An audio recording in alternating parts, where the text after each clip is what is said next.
Okay, I think I'm just going to go and get started here. Hello, everybody. My name is Michael Skelton. This is my podcast. It is the Called to Serve podcast. If you're listening, you already have a place that you found us, but in case you just happen upon us and are looking for a good platform, we are recording and broadcasting across virtually every platform out there, at least all the major ones and many of the minor ones. There's a good dozen or more that I'm lucky enough to be able to be a part of, including Apple, including Spotify, including, just all Google, all of them. And as I said, if you're already listening, you already have one maybe, but if you have another favorite, go ahead and go search us up on whichever one you prefer. Again, this is the Called to Serve podcast. Just so you know, we do have a way for you to be able to get a hold of us. I really, really love interaction. I want you to be able to get a hold of me. Tell me what you like. Tell me what you don't like. In fact, I thrive on people telling me what you don't like. And I mean that.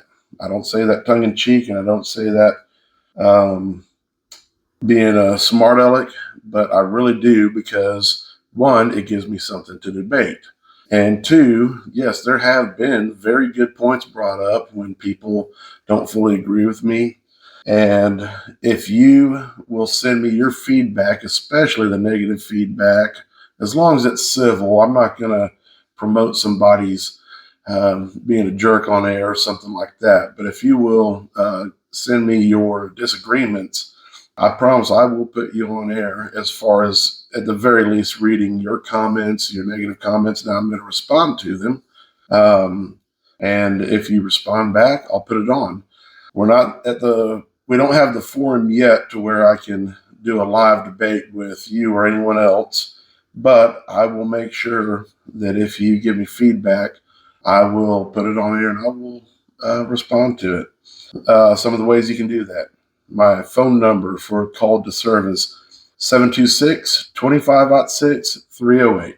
Anybody who knows the first thing or anything about guns knows that they'll be able to remember that pretty easy. Again, that's 762-2506-308. Go ahead and write that one down. I'll say it a few more times before the podcast is out, but you can text or you can call. I won't very likely answer, but you can leave a voicemail if you prefer to do that. You can also email me at michael@calledtoserve.us. You can go on Facebook, you can follow me, or you can just leave a comment on Facebook. If you want to leave it in a public way to where I will have to respond to it there, then feel free to do that. Again, the only thing I ask is please be civil. I'm going to always strive to be civil with all the topics I speak about and bring up on this podcast, and all I ask is that you do the same. So once again, drop me an email, michael@calledtoserve.us. Our Facebook page is just simply Called to Serve US. It's u.s. Anyway, getting on with it. As I record, as I'm sitting here in my office, it's September 10th. So, of course, one of the main topics that everybody is at least mentioning, coming up with just a little bit in their radio broadcasts, podcasts, YouTubes, whatever, is, of course, 9/11. I don't want to say obligatory because it's more than that. That would, in my opinion, that would bring it down a little bit. But it is a very regular thing around this time for us to bring up and talk about. And you would think that we've just talked about everything, every single thing you can, and maybe we have. Maybe it's been talked out and we have, but I have a few thoughts and I just want to share them with you. Nothing big, nothing earth shattering. But to start with, I figured, trying to get myself out there and that you, the listener, can know me a little bit better. For those of you who don't already, I might do real quick, where was I whenever this happened? And I was in actually the fire academy. I was in a fire academy in the city of San Antonio, Texas. And I'd already been going there for a little while. I hadn't just started. We had been, as a matter of fact, several months through the fire academy whenever 9/11 happened. And it was that morning. Of course, it was a weekday, so we had school. We were actually already going in, and it was happening. Our fire academy actually happened to be based out of a fire station there in San Antonio, and it was all over the TV. And we spent probably the first couple of hours of the morning, which is very unlike us there at the academy. Normally we come in and we get to it right away. We don't waste time or anything. But this morning, like most people, we just stood there in shock and in awe of what was going on, because that, of course, now it may seem silly to think of us looking back at it with such awe as we had that morning, but anybody who was alive and watched it and can remember it will know it was, you couldn't believe your eyes. It was something that was of a magnitude that we have never seen before. First of all, having the commercial airliner, when the first one ran into the first building, and then it happened again, and then it happened at the penthouse, and understanding that it was not an accident. First, when the first one hit, people wondered, could it be an accident? Was it on purpose? But then whenever it hit and hit again, there was no mistaking it. And then at that point, the unbelievability of it, if that's even a word, was just the mere fact that anybody would try this and be able to get away with this. Because up till that point, nothing of this magnitude had ever been pulled off before. There had been a few attempts. Osama bin Laden had tried to blow up one of the towers of the World Trade Center. They successfully detonated a bomb, but it didn't bring it down in the fashion that he was hoping would happen back then. So it was definitely shocking, even to us.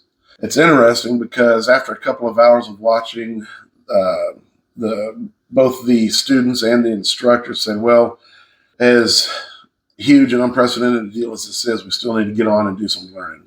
And by the way, this was my second fire academy. I had already gone through a fire academy in the military. I went through the Lewis F. Garland Fire Academy in Goodfellow Air Force Base in San Angelo, Texas.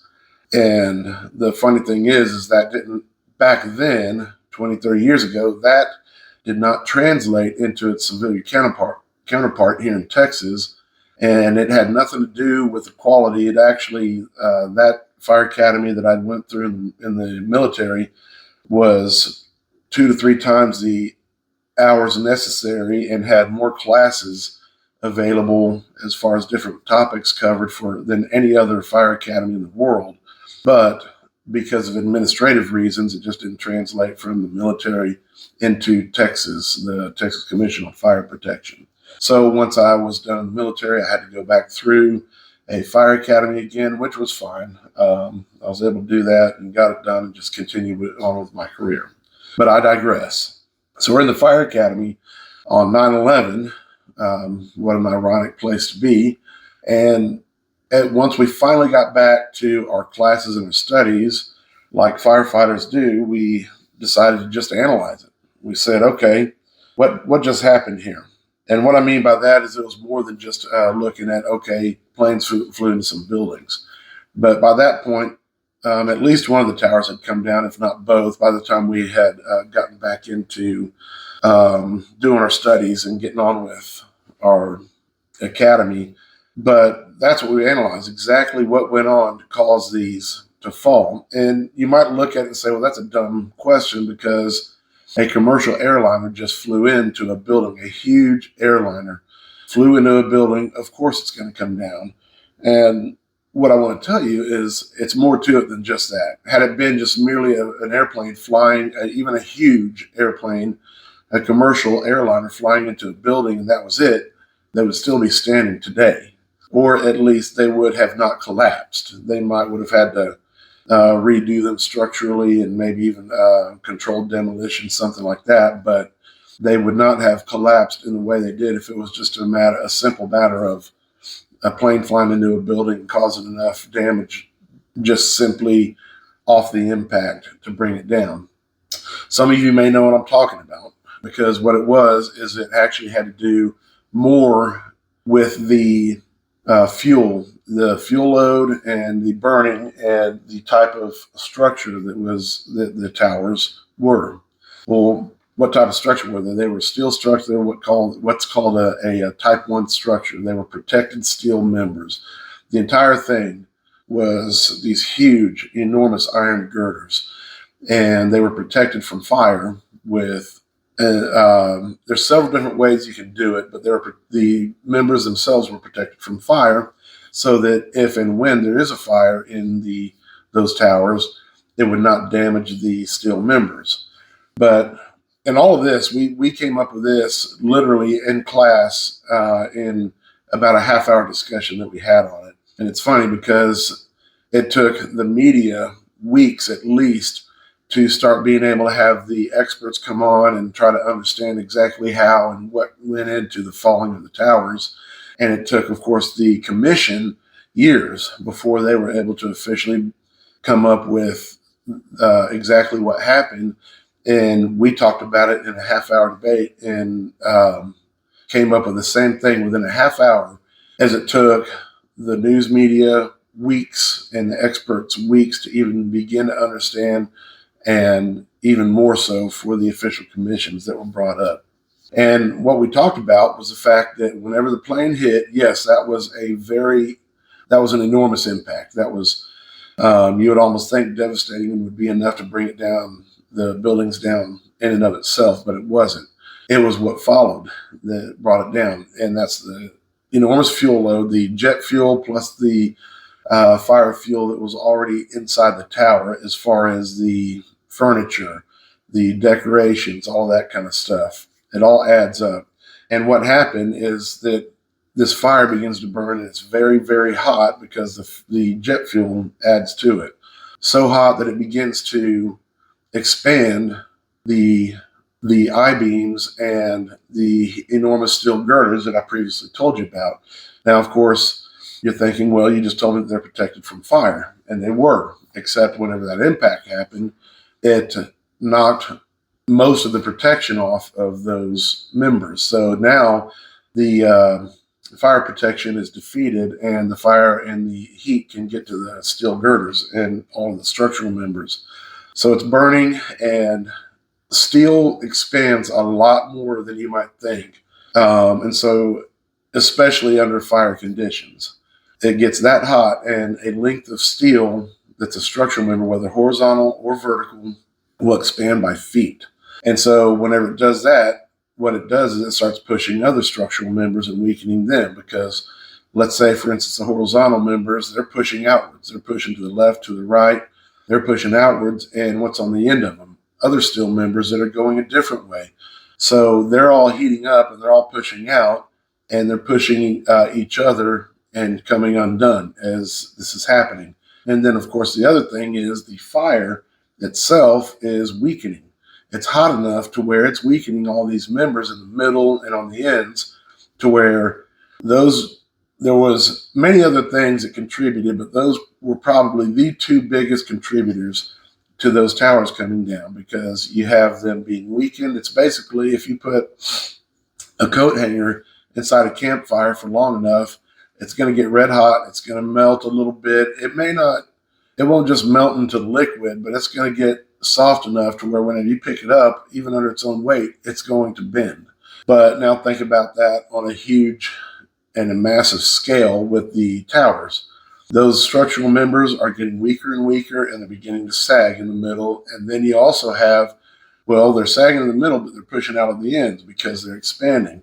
And with all of these members sagging, expanding, pushing on each other, coming loose, it's only a matter of time until one of them buckles. And once one does, then they all go. And that's exactly what we saw. Anyway, that was maybe a long way around what I was doing whenever the towers fell and whenever this whole thing happened. And just like the rest of the world, it took me, I would say probably it's been a long enough time that I kind of have to jar my memory a little bit, but I do believe it took me days just to wrap my head around that this was a real thing and this really happened, because again, it was so unprecedented. Even today, I think that it would be a shock still, even though something like that of that magnitude has already happened. If it were to happen again, it'd be such a shock. I think it still would be. Unfortunately, it's interesting because after